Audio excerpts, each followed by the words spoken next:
The first cruise ship to leave Venice since the pandemic began has set sail. While people are keen to get back to normality, not everyone was happy about the ship entering the Giudecca Canal.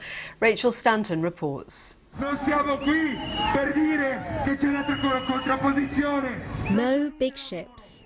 That's what's on the flags being waved here in Venice. People have taken to the streets and waters as they are concerned about the impact cruise ships have on the historic city. Back in March this year, Italy's government said cruise ships would no longer sail past Venice's St. Mark's Square and dock in the historic centre, but instead be diverted to the city's industrial port.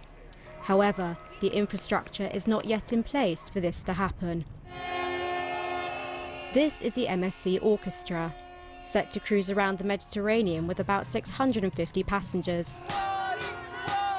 But residents in Venice have been urging the government to ban large ships from the lagoon over safety and environmental concerns.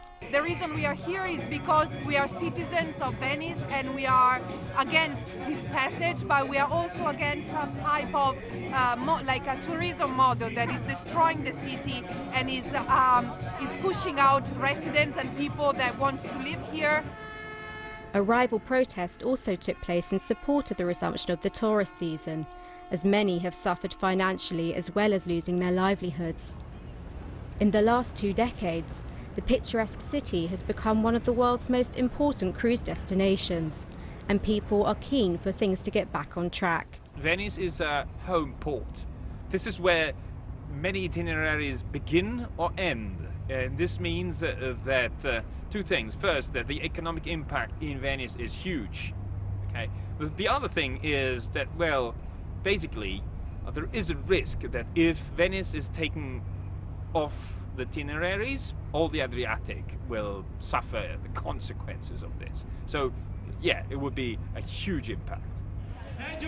The battle to stop large vessels from being in these waters is far from over. The government said it is organising bids for a viable alternative outside the lagoon, relieving the traffic through Venice. Rachel Stanton, BBC News.